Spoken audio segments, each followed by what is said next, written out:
আমার ভয়েস শুনে প্লিজ কেউ হাসেন না। আমার ভয়েসের এমন অবস্থা হইছে যে আমার নিজের কথা আমি নিজেই বুঝতে পারতেছি না। হ্যালো ভিউয়ার, আসসালামু আলাইকুম। চলে এসেছি আরেকটা নতুন ভিডিও নিয়ে। তো রমজানের শেষ দিকেই গত বছরও আমার সেম ঘটনাই ঘটেছিল। এবারও সেম ঘটনাই ঘটেছে। গলা ব্যথা, প্রচণ্ড ঠান্ডা আর ভয়েসের তো অবস্থা জানতেই পারতেছেন। মানে বুঝতেই পারতেছেন কী অবস্থা। আমার গলাতে একদমই কথা বেরোচ্ছে না। তো গত কয়েকদিন ধরে আমি আপনাদের সাথে কোনো ভিডিওই শেয়ার করছি না। আমার ভয়েসে কোনো ভিডিওই আমি শেয়ার করিনি। তো ভাবলাম আজকে একটু চেষ্টা করি, যেহেতু আজকে ঘুরতে গিয়েছিলাম, এই ভিডিওটা আপনাদের সাথে একটু শেয়ার করি। জানি না ভয়েস কেমন শোনা যাচ্ছে, কিন্তু আমার নিজের ভয়েস শুনে আমার নিজেরই অনেক হাসি পাচ্ছে। সবাই এটা নিয়ে মজা করতেছে বাড়ির, যে আমার ভয়েসের কী অবস্থা। সবাই বলতেছে আমি নাকি ঝগড়া করে এরকম ভয়েসটা বানাইছি। আচ্ছা যাই হোক, তো আজকে সবাই মিলে আমরা ঘুরতে গেছি। যেহেতু ঈদের দ্বিতীয় দিন ছিল, আমাদের বাড়ির সবাই এসেছে। তো সবাই ভাবলাম যে একটু কোথাও ঘুরতে যাই। তো দুইটা ভ্যান ভর্তি করে আমরা বাড়ির সবাই প্রায় 18 জন সদস্য, বাচ্চা কাচ্চা সহ আমরা ঘুরতে গিয়েছিলাম।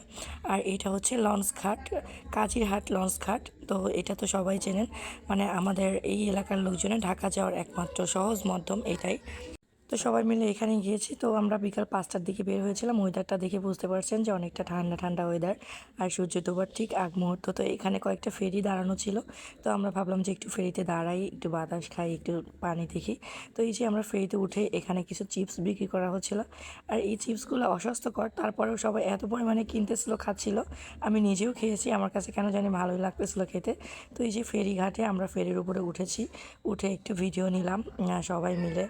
ফার্স্টে আমরা চিপস খেয়েছি, কারণ ফেরির মধ্যে তো এগুলো ছাড়া, নর্মাল খাবার ছাড়া তেমন কিছু পাওয়া যায় না। আর এই চিপসগুলো সবাই মোটামুটি খেয়েছে, বাচ্চারা বড়রা সবাই মোটামুটি অনেক পছন্দ করেছে। আর ওয়েদারটা তো বললামই, দেখতেই পাচ্ছেন যে কী সুন্দর ওয়েদার, একদম হাওয়া ঠান্ডা ঠান্ডা, সাথে কিছু বাদামও কেনা হয়েছিল। আর আমরা এখানে দাঁড়িয়ে বাদামও খেয়েছি। আসলে এটাই হচ্ছে মজা, আমরা যখনই ঈদে বাড়িতে আসি, কারণ বছরে 2টা ঈদে আমাদের বাড়িতে আসা হয়। আর আমরা সবাই একসাথে ঘুরি। আর যিনি ভিডিও করছিলেন আমার ননদ জামাই, ওনাকে বললাম ভাই একটা ভিডিওটা করে দেন। উনি আমাকে নিয়ে মজা করছিলেন, ভাবি আপনিও এত খাচ্ছেন। যাই হোক, তো সবাই এখানে অনেকক্ষণ থাকলাম। থাকার পরে আমাদের প্ল্যান ছিল যে আমরা সবাই মিলে চা খাবো। তো এখান থেকে বের হতে হতেই সূর্য ডুবে যায়, সন্ধ্যা হয়ে যায়। আর এই যে আমরা এখন এখানে ক্লোজ কিছু ভিডিও নিচ্ছি। এরা হচ্ছে আমার দেবর, চা, ননদ সহ সবাই। আর এটা হচ্ছে কাজীহাট বাজার। যারা এদিকে যাতায়াত করেন তারা সবাই চিনবেন। তো কেউ এখানে ডিম খাচ্ছিল, কেউ এখানে ফুচকা খাচ্ছিল, কেউ চটপটি খাচ্ছিল। আর আমরা এখানে দাঁড়িয়েছিলাম চা খাওয়ার জন্য। আমরা 18 কাপ চা অর্ডার দিয়েছিলাম। তো একটু চা বানাতে দেরি হচ্ছিল। টঙের দোকানে তো এত চা একসাথে বানানো বা থাকে, বাট দিতে একটু অসুবিধা হয়। তো ওনারা আমাদেরকে তারপরেও দিয়েছে অনেক ইয়ে করে। এই যে দেখেন, আমি টঙের দোকানটারও ভিডিও নিয়েছি। তো এখানে সবাই মিলে দুধ চা অর্ডার দেওয়া হয়েছিল, কারণ দুধ চাটা আমি পছন্দ করি। আর এই যে সবাই মিলে আমি বললাম যে সবাই একটু চায়ের কাপগুলো ধরো, একটু ভিডিও নেই। কারণ অন্ধকার ওয়েদার, লাইট যদিও ছিল কিন্তু ক্যামেরাতে একদমই অন্ধকার আসতেছিল।